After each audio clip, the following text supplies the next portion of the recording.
Hello friends, आपका बहुत बहुत स्वागत है। आप लोग कैसे हैं? आशा है आप लोग बहुत ही अच्छे होंगे। तो चलिए फ्रेंड्स, आज हम लोग फिर से जो अरिहंत एनसीईआरटी एमसीक्यू बुक में जो है यानी भारतीय राज्य व्यवस्था एवं जो है प्रशासन, अरिहंत का जो है भारतीय राज्य व्यवस्था एवं प्रशासन जो बुक है, इस बुक से है जो है आज हम लोग अध्याय 4 देखने वाले हैं। तो आज हम लोग जो अध्याय 4 देखेंगे, इसमें आपके है संघीय क्षेत्र एवं राज्यों का जो है पुनर्गठन। ठीक है, तो इससे संबंधित इसमें जितने भी प्रश्न दिए गए हैं उन प्रश्नों को आज हम लोग देखने वाले हैं। तो चलिए शुरू करते हैं। इससे पहले जो है हम लोग इस जो है बुक का यानी भारतीय राज्य व्यवस्था में प्रशासन का जो है अध्याय 3 तक देख चुके हैं, उसका प्लेलिस्ट बना है। और अरिहंत एनसीईआरटी में जो है हम लोग मॉडर्न हिस्ट्री भी देख चुके हैं, फिजिक्स केमिस्ट्री बायो को भी देख चुके हैं, उसका प्लेलिस्ट बना है। अगर आप देखना चाहते हैं तो जाकर जरूर देखें। तो चलिए शुरू करते हैं। अगर आप चैनल पर नए हो तो चैनल को लाइक और सब्सक्राइब जरूर करें। तो देख सकते हैं कि सबसे पहला प्रश्न है कि निम्नलिखित कथनों पर विचार कीजिए। निम्नलिखित कथनों पर विचार की उपयुक्त कथनों में से कितने कथन आपके सही नहीं है। तो कितने कथन आपके सही नहीं है, तो देखा जाए तो भारत का जो है संविधान फेडरल स्टेट शब्द के जो है प्रयोग से बचता है, यह कथन आपका सही है।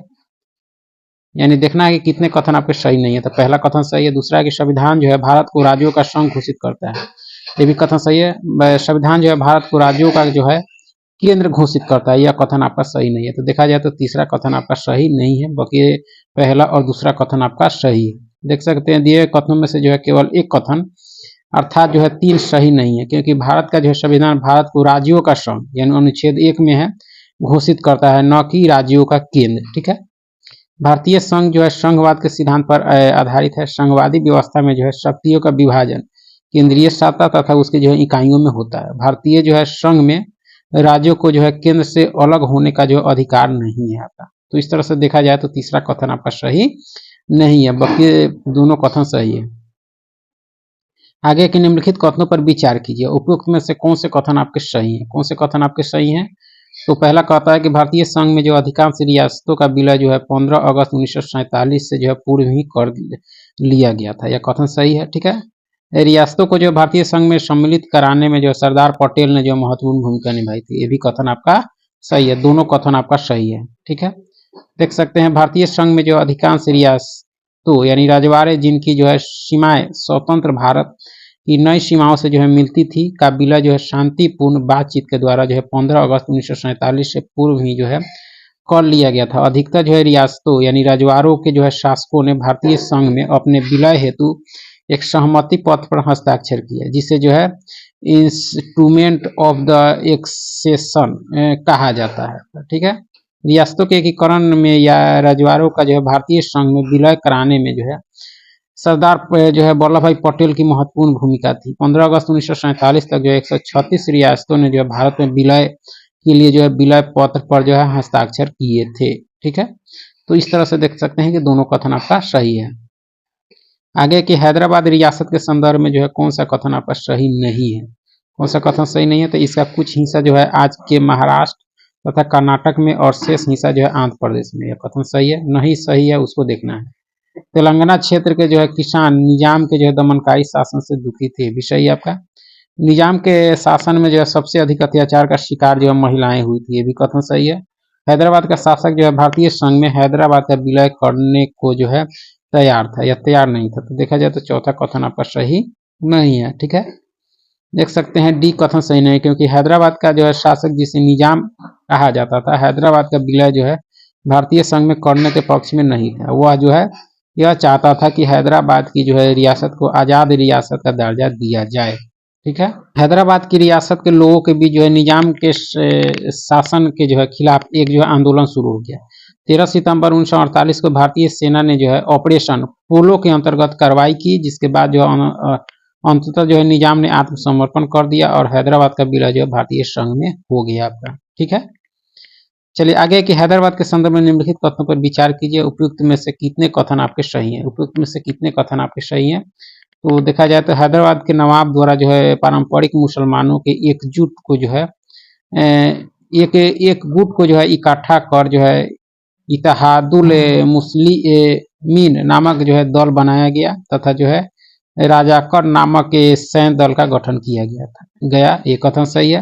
भारत सरकार द्वारा जो है 1948 में नवाब पर जो है पुलिस कार्रवाई की गई, ये भी कथन आपका सही है। ठीक है, पुलिस कार्रवाई के पश्चात जो है नवाब ने 17 सितंबर 1948 को जो है भारत संघ में जो है विलय पत्र पर हस्ताक्षर किया। तो इसमें देखा जाए तो तीनों कथन आपके सही है हैदराबाद के संदर्भ में। ठीक है, आगे कि जम्मू कश्मीर के जो है महाराजा हरि सिंह ने जो है भारत सरकार के साथ जो है विलय पत्र पर कब हस्ताक्षर किए? तो यह किया आपके अक्टूबर 1947 में। जम्मू के महाराजा जो है हरि सिंह ने जो है भारत सरकार के साथ 26 अक्टूबर 1947 के विलय पत्र पर जो है हस्ताक्षर किए। वर्ष 1947 से पूर्व जो है जम्मू कश्मीर के शासक जो है महाराजा हरि सिंह भारत या जो पाकिस्तान में शामिल नहीं होना चाहते थे, बल्कि अपनी जो है रियासत के लिए स्वतंत्र दर्जा चाहते थे। अक्टूबर 1947 में जो है पाकिस्तान समर्थित जो है कबीलाई घुसपैठियों ने जो है कश्मीर पर आक्रमण किया, जिसके परिणामस्वरूप हरि सिंह को जो है भारतीय सैनिकों की जो है सहायता लेनी पड़ी। अंततः जो है महाराजा हरि सिंह को जो भारत सरकार के साथ विलय पत्र पर हस्ताक्षर करने पड़े। तो इस तरह से अक्टूबर 1947 हो जाएगा इसका। ठीक है, आगे की रियासतों या रजवाड़ों के जो है भारतीय संघ में विलय के संबंध में जो है निम्नलिखित में से कौन से कथन आपके सही नहीं है? कौन से कथन सही नहीं है? तो जूनागढ़ हैदराबाद कश्मीर का विलय कराने में जो है कठिनाई उत्पन्न हुई, यह सही है। हैदराबाद की रियासत को जो है जनमत संग्रह द्वारा जो भारत में समाहित किया गया, यह कथन सही नहीं है। यह पुलिस कार्रवाई के द्वारा, पुलिस के बल के द्वारा जो है शामिल किया गया। भोपाल का विलय जो है भारत में सबसे जो है अंत में हुआ था, यह कथन सही है। मणिपुर के महाराजा जो है बोधचंद सिंह ने जो है भारत सरकार के साथ भारतीय संघ में अपनी रियासत के विलय के लिए जो है विलय पत्र पर हस्ताक्षर किए थे। तो यह कथन आपका सही है। देखा जाए तो दूसरा कथन आपका सही नहीं है आपका। ठीक है, रियासतों या रजवाड़ों के जो भारतीय संघ में विलय के संबंध में जो कथन भी जो है सही नहीं, क्योंकि हैदराबाद की रियासत को जो है जनमत संग्रह द्वारा जो है भारत में समाहित नहीं किया, बल्कि एक सैन्य जो है कार्रवाई द्वारा जो है निजाम को विलय करने के लिए जो विवश किया गया। ठीक है, ए, सी और डी सही है। जूनागढ़ में जो है फरवरी 1948 को जो है जनमत संग्रह कराया गया, जिसमें जो है सर्वसम्मति से भारत के साथ जो है इस रियासत के जो है विलय को मंजूरी दी गई। ठीक है, भोपाल रियासत ने जो है सबसे अंत में यानी 1 जून 1949 जो है भारत में विलय के लिए जो है सहमति देते हुए विलय पत्र पर हस्ताक्षर किए। मणिपुर के शासक ने जो है आंतरिक स्वायत्तता को जो है प्रभावी बनाए रखने के लिए जो है विलय पत्र पर हस्ताक्षर किए। ठीक है, आगे के निम्नलिखित कथनों पर विचार कीजिए और उपयुक्त में से जो है कौन सा या कौन से कथन आपके सही हैं? तो वर्ष 1920 में कांग्रेस के जो है नागपुर अधिवेशन में भारतीय राष्ट्रीय कांग्रेस ने जो है राज्यों के भाषाई आधार पर गठन के सिद्धांत को जो है स्वीकार किया था, यह सही है।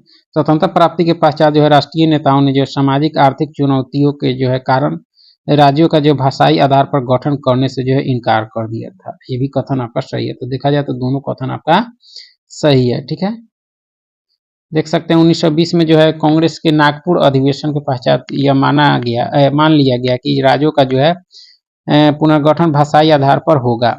इस अधिवेशन में भाषाई आधार पर जो है प्रांतीय कांग्रेस समितियों की जो है स्थापना को जो है स्वीकृति दी गई। ठीक है, स्वतंत्रता के प्राप्ति के पश्चात जो है स्थितियों के बदलने से जो भाषाई आधार पर राज्यों का जो है गठन एक जो है अव्यवस्था और देश में जो है पुनः विभाजन की स्थिति को जो है दर्शा रहा था। साथ ही साथ जो है राष्ट्रीय नेताओं को यह भी लग रहा था कि यदि भाषाई आधार पर राज्यों का गठन हुआ तो अन्य जो है सामाजिक आर्थिक चुनौतियों को जो है मुख्य मुद्दा न रहकर एक जो है विकल्प मात्र रह जाएगा। अतः जो है इन नेताओं ने भाषाई आधार पर जो है राज्यों के गठन से इनकार कर दिया था। तो इसमें देखा जाए तो दोनों कथन आपका सही है। ठीक है, आगे के निम्नलिखित कथनों पर विचार कीजिए और उपयुक्त में से कितने कथन आपके सही हैं? कितने कथन आपके सही हैं? तो इसमें कितने कथन सही है? तो पहला है कि संविधान में जो है राज्यों का संघ शब्द भारतीय राज्यों को जो है पृथक होने का अधिकार नहीं देता, यह कथन सही है। एके धर आयोग ने जो है राज्यों के पुनर्गठन हेतु भाषा के आधार की जो है अपेक्षा प्रशासनिक सुविधा को जो है वरीयता दी थी, ये भी कथन आपका सही है। ठीक है, उसके बाद जो है आपका कि पंडित नेहरू तथा सरदार पटेल राज्यों के जो पुनर्गठन में भाषाई आधार के जो है पक्ष में नहीं थे, ये भी कथन आपका सही है। तो देखा जाए तो तीनों कथन आपका सही है। ठीक है, देख सकते हैं कि भारत के संविधान में जो अनुच्छेद 1 में जो है भारत को यूनियन ऑफ स्टेट्स अर्थात जो है राज्यों का संघ बताया गया है। राज्य संघ की जो है ऐसी इकाई है जिसे पृथक होने का जो अधिकार नहीं है आपका। ठीक है, अध्यक्ष डॉक्टर राजेंद्र प्रसाद ने जो राज्यों के पुनर्गठन की प्रक्रिया के जो है लिए एके धर की अध्यक्षता में एक जो है आयोग गठित किया। इस आयोग ने जो है भाषाई आधार पर राज्यों के पुनर्गठन के बदले जो है प्रशासनिक आधार को जो है महत्व दिया।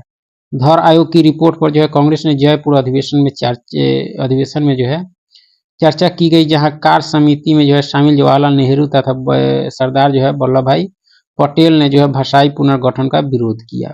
ठीक है, आगे की भाषाई आधार पर जो है राज्यों के गठन के संदर्भ में जो निम्नलिखित कथनों पर विचार कीजिए और उपयुक्त में से जो है कौन से कथन आपके सही है। कौन से कथन सही है? तो भाषाई आधार पर भारत में गठित होने वाला पहला राज्य आंध्र प्रदेश था, यह सही है। भाषाई आधार पर पृथक आंध्र प्रदेश के गठन के लिए जो आंदोलन करने वाले कांग्रेसी नेता पी जो है श्री रामुलु का जो है निधन लंबी भूख हड़ताल के कारण हो गया, ये भी कथन आपका सही है। ठीक है, तो देख सकते हैं भाषाई आधार पर राज्यों के गठन के संदर्भ में दोनों कथन आपका सही है। भाषाई आधार पर जो है गठित होने वाला प्रथम राज्य आंध्र प्रदेश था।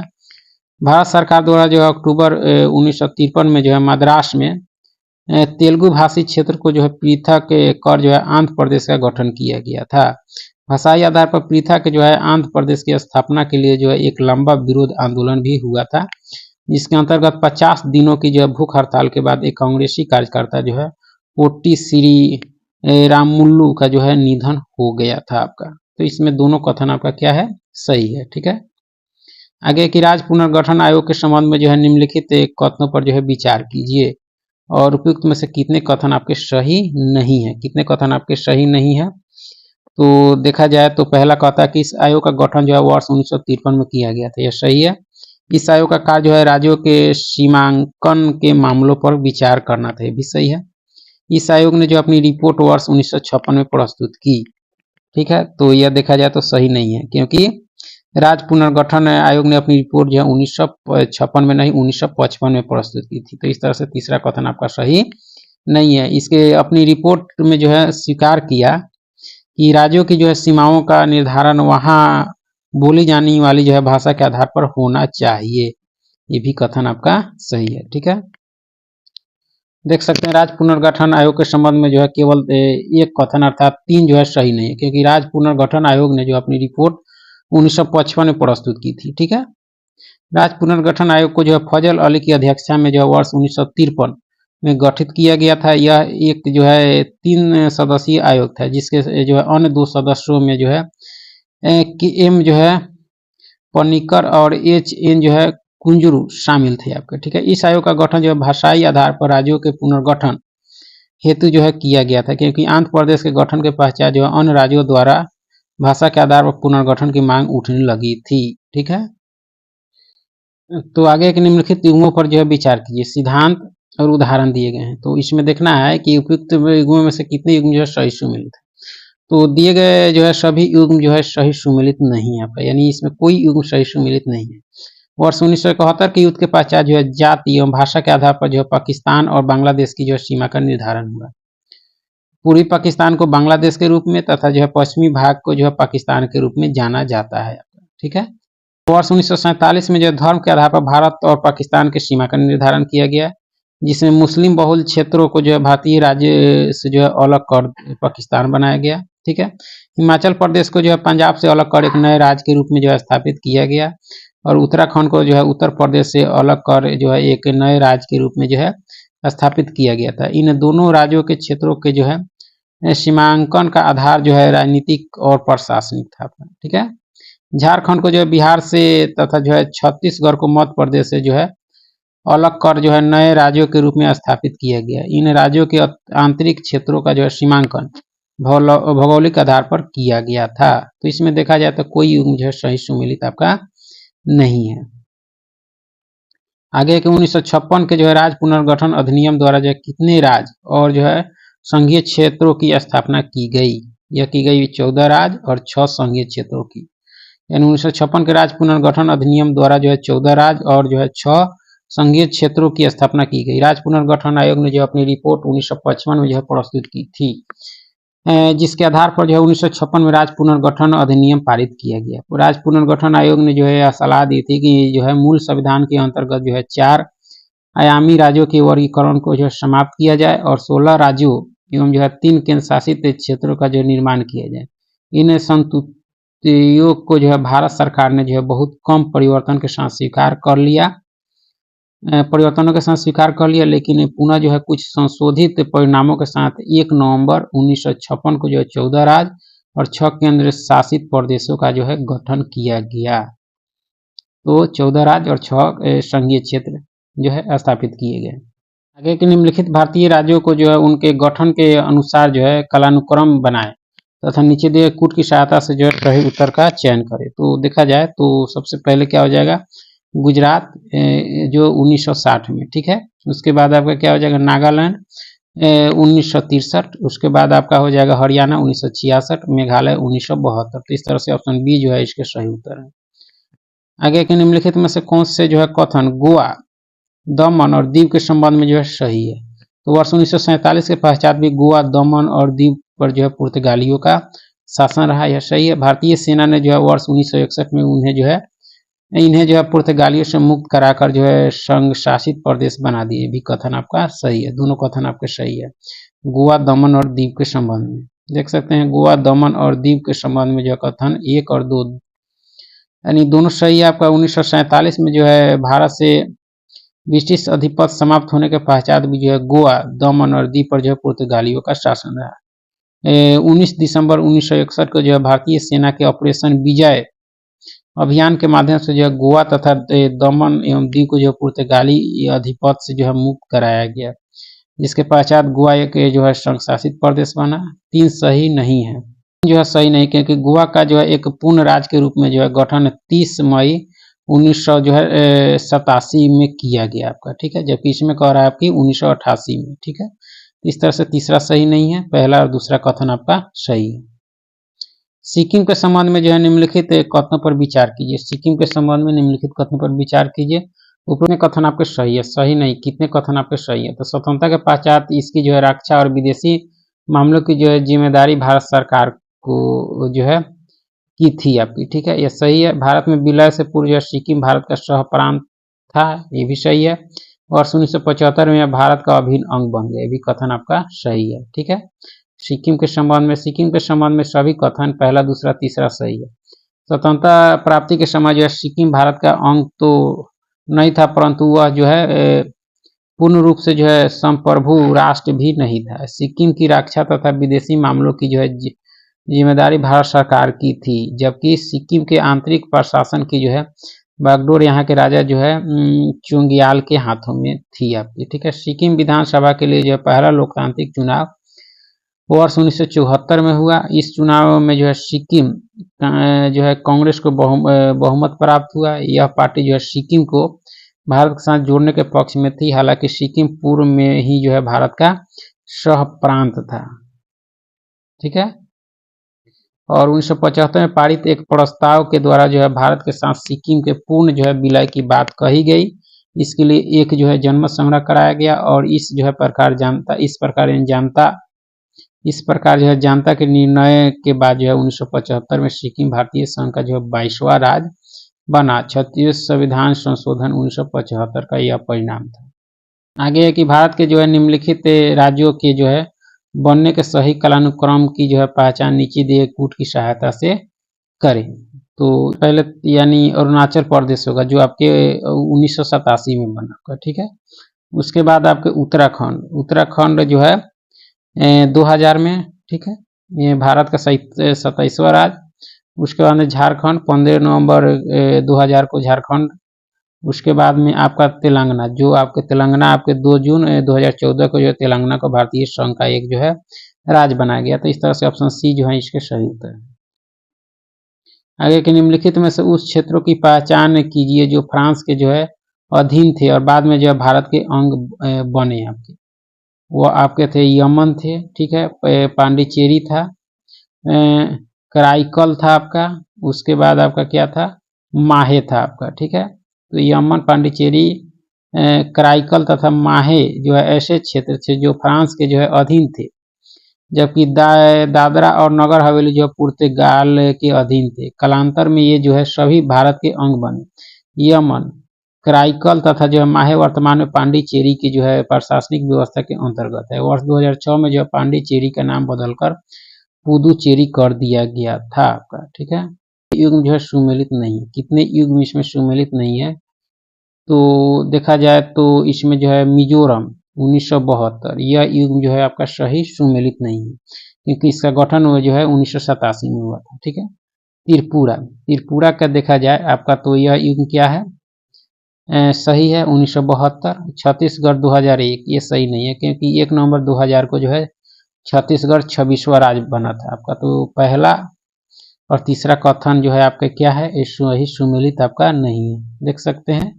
यानी पहला तीसरा सही नहीं है, सुमेलित नहीं है, क्योंकि मिजोरम राज्य का जो है गठन वर्ष 1987 में भारत के 23वें राज्य के रूप में किया गया था। छत्तीसगढ़ राज्य का गठन जो है मध्य प्रदेश को विभाजित कर 1 नवंबर 2000 को जो है 26वें राज्य के रूप में जो है किया गया था आपका। ठीक है। राज्य पुनर्गठन आयोग यानी फजल अली आयोग की जो है सिफारिश के जो है संदर्भ में विचार कीजिए। उपयुक्त में से कितने कथन आपके सही हैं। तो पहला कथन, राज्य जो है गठन का आधार भाषाई तथा जो सांस्कृतिक एकरूपता होना चाहिए, सही है। एक राज्य का गठन जो है राष्ट्र की एकता, सुरक्षा का संरक्षण एवं जो सुदृढ़ीकरण पर जो आधारित होना चाहिए, भी कथन सही है। राज्य के गठन में जो है वित्तीय, आर्थिक और प्रशासनिक विचारों को भी शामिल किया जाए। तो राज्य पुनर्गठन आयोग यानी फजल अली आयोग की जो है सिफारिशों के संदर्भ में ये तीनों कथन क्या है आपके सही है। ठीक है। आगे की संसद द्वारा नए राज्यों को जो है बनाने की प्रक्रिया के बारे में जो है कौन सा कथन सही नहीं है, कौन सा कथन सही नहीं है। तो संसद जो है राज्यों का निर्माण कर सकती है तथा वर्तमान राज्यों की जो है सीमाओं या जो है नाम में फेरबदल कर सकती है, सही है। इस प्रकार के किसी विधेयक को जो है राष्ट्रपति प्रभावित राज्य के जो है विधानमंडल को जो है निर्दिष्ट कर सकता है, ये भी कथन सही है। इस प्रकार का कोई विधेयक जो है संसद में तभी पेश किया जाएगा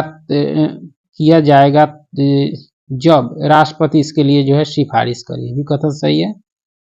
चौथा कहता है कि राज्य विधानमंडल को जो है संबंधित प्रस्ताव भेजने की प्रक्रिया जो है 10वें संविधान संशोधन द्वारा जो है भारतीय संविधान में जोड़ी गई, यह कथन आपका क्या है, सही नहीं है।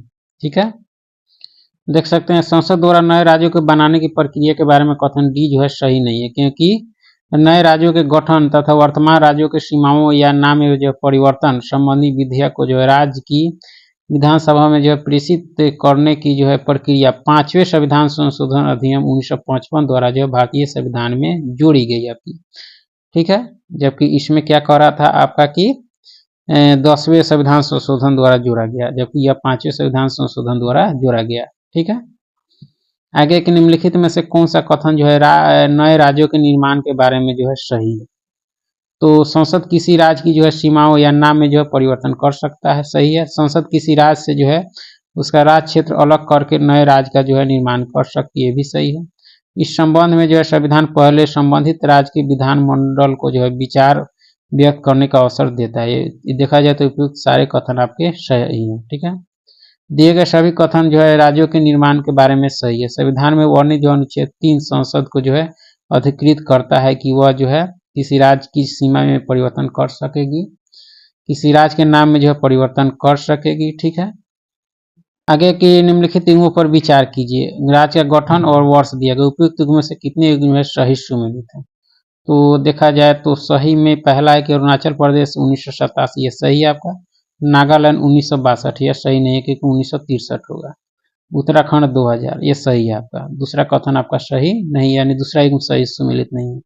दिए गए युग में से केवल जो है 2 युग यानी पहला तीसरा सही है। अरुणाचल प्रदेश अधिनियम 1986 के अंतर्गत जो है अरुणाचल प्रदेश का गठन अधिनियम 1987 में किया गया था। उल्लेखनीय है कि उत्तर पूर्वी क्षेत्र अधिनियम 1971 द्वारा जो 1972 में अरुणाचल प्रदेश का जो है गठन केंद्र शासित प्रदेश के रूप में किया गया था। उत्तराखंड का गठन जो है उत्तर प्रदेश से विभाजित करके 2000 में किया गया था। 2 सही सुमेलित नहीं है, क्योंकि नागालैंड का गठन जो है 1962 में नहीं बल्कि 1963 में किया गया था। तो इस तरह से देखा जाए तो पहला युग में आपके सही सुमेलित है और दूसरा युग सुमेलित नहीं है।